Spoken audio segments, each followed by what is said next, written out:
Is fibermaxxing actually good for you? Welcome to the Dietitian's Table. I'm your host, Joy, a registered dietitian, and today we're going to talk about a trend called fibermaxxing. I'm wondering if any one of you heard about it.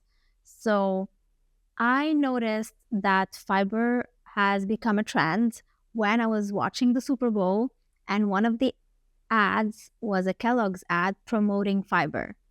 And that's when I knew that the shift changed from protein focused to fiber focused. And again, don't get me wrong, as a dietitian, we love fiber. We talk about fiber all day, every day. We can talk about fiber. And that's been going on for decades. So there's a lot of evidence based research that backs the science behind the benefits of fiber and why we want to add it to our diet. But I just want to talk about that specific trend, which is maxing out fiber. Now let's dive into it.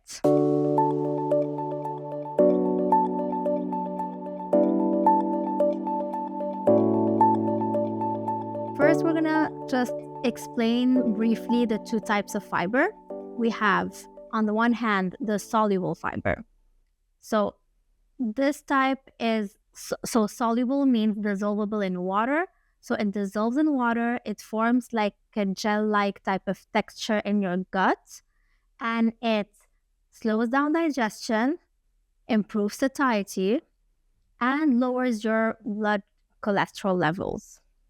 It also helps improve your blood sugars as well. And an example of a soluble fiber is oats, for example. And the second type of fiber is insoluble fiber. It does not dissolve in water, such as nuts and seeds, for example. They work on the transit. So they work to keep things moving, to keep the food moving throughout your GI tract and prevent constipation. And these are the two types of fiber. They are found in fruits and vegetables and whole grains and legumes and beans and lentils. Most of the fruits and vegetables have a mix of both soluble and insoluble fiber. Soluble is mainly found in the fruit itself. For example, an apple. The apple is rich in soluble fiber. The insoluble fiber is found in the skin. So the skin of the apple is richer in insoluble fiber. So ideally, we want to have both. We want to have the fruit with the skin on to get all the insoluble and soluble fiber that your body needs. And fiber is good for so many different reasons. Like I mentioned, it helps improve your blood sugar levels. It decreases your cholesterol. It helps keep your gut microbiome, so your gut bacteria, happy. It keeps you regular, keep things moving, avoids constipation. And it has so many different roles in terms of reducing your risk of cancer, just such as the colon cancer. We love fiber and we want to add fiber to our diet. The recommended intake for fiber is a minimum of 25 grams for women and 38 grams for men. Unfortunately, the average American gets around less than half of that. So I do get why this fibermaxxing trend could be a benefit for some people, because if there's a trend that helps people eat more whole food and get more fiber in their diet, then why not?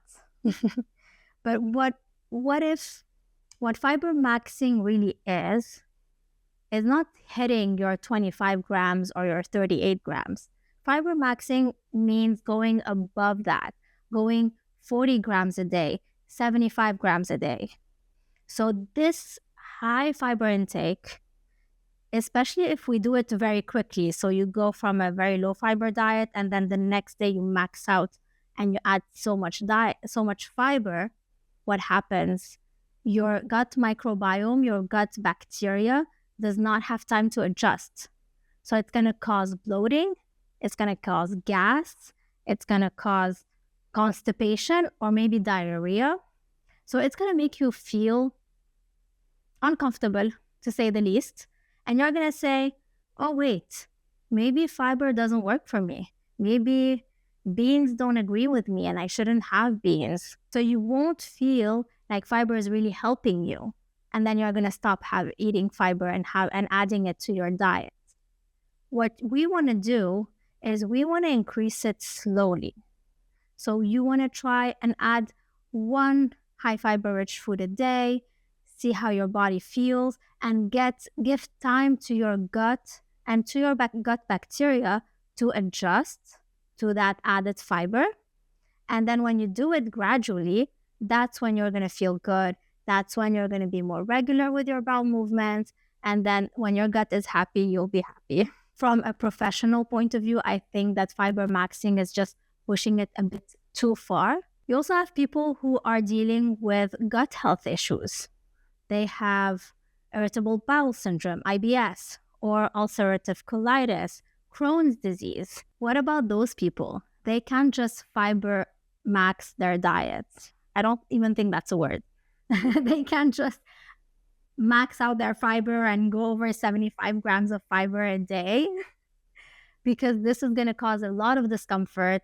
They have already a lot of gut issues and their gut is sensitive. So this is why we need this population would benefit from working with a registered dietitian and how to add fiber to their diet, and also talking to their primary care physician before going on any trends. Fibermaxxing for me is a bit of a strong word, maxing out your fiber. What if we talk about it as fiber diversity? What if we try to diversify the types of fiber? Because every fruit, every vegetable, every legume, every beans that we add to our diet is bringing us a different type of fiber, and it's making a different type of gut bacteria happy, because we have millions and billions of gut bacteria. So adding this diversity in your diet is going to make you happy. It's going to make your gut happy. And again, you're going to be able to reap the benefits of fiber. And then when you consume whole foods, fruits, vegetables, beans, lentils, whole grains, you're also you're not just consuming fiber. You're consuming vitamins, minerals, antioxidants, phytochemicals. So you're consuming a powerhouse that is really going to nourish your body and give you everything that you need so that you can thrive. So I just feel like, focusing more on the diversity of fiber, and then also getting all those vitamins and minerals in. This is also going to promote, it's going to limit inflammation, and it's also going to promote a healthier, happier gut. When we are talking about Fibermaxxing, we need to talk about what goes hand in hand with fiber, and it is water and movement. Because like the soluble vitamins I talked about, the soluble vitamins need water so that they can form this gel-like texture in your gut. So you need to drink more water to help fiber move through your body, to help fiber work their magic. So you need more water, and you need movement throughout the day, because moving your body is going to help you also digest and keep things moving and regular. So when we're talking about adding more fiber in our diet, we need to accompany that with water, drinking more water, hydrating enough, and also adding movement in our day. Fibermaxxing is kind of a positive trend because it is putting the spotlight on fiber, which is what us dietitians want. We want people to have more fiber in their diet. We want people to diversify and eat more whole foods. So I'm all for it. Just being mindful of, adding diversity, eating more whole grains, whole foods, and just, adding fiber slowly and gradually with water and with movement in our diet. Honestly, it's not as hard as it seems to add a bit of fiber in our diet. So let us go through some examples that you can do tomorrow, today. Very easy, small things to add fiber. Eat the skin of the fruits and vegetables whenever you can. The skin on the potatoes and the sweet potatoes that you eat. This adds fiber. Just the simple thing of eating the skin, again, whenever possible, is going to double sometimes more than double your fiber intake in that meal or portion.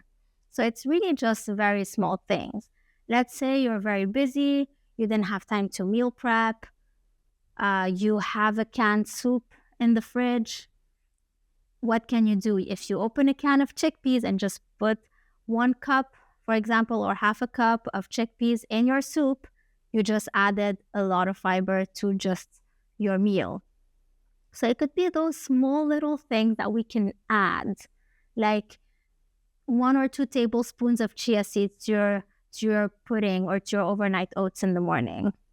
That is going to add fiber. So again, small little hacks, and they're going to make a big difference in terms of your fiber intake. I hope this was helpful. Thank you so much for listening. And you can find the video of this and every episode on our YouTube and Spotify channels. Please don't forget to like and subscribe wherever you get your podcast. It really does help grow our community. And if you want to come talk to me and be a guest on the show, please go on the website, thedietitianstable.com/apply, and submit your application. It's a really fast, easy application to fill out, and I would love just to have you on the show.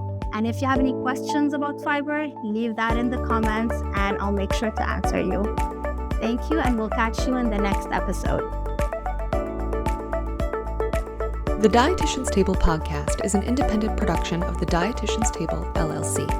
Our co-founder and host is Joy Corey, MS, RD, CNSC. Our co-founder and CEO is Sam Sabaga. Our creative director and executive producer is me, Siri Khan. Content of the Dietitian's Table is for informational purposes only and is not intended as individual medical advice. For specific dietary or medical concerns, please reach out to your primary care provider.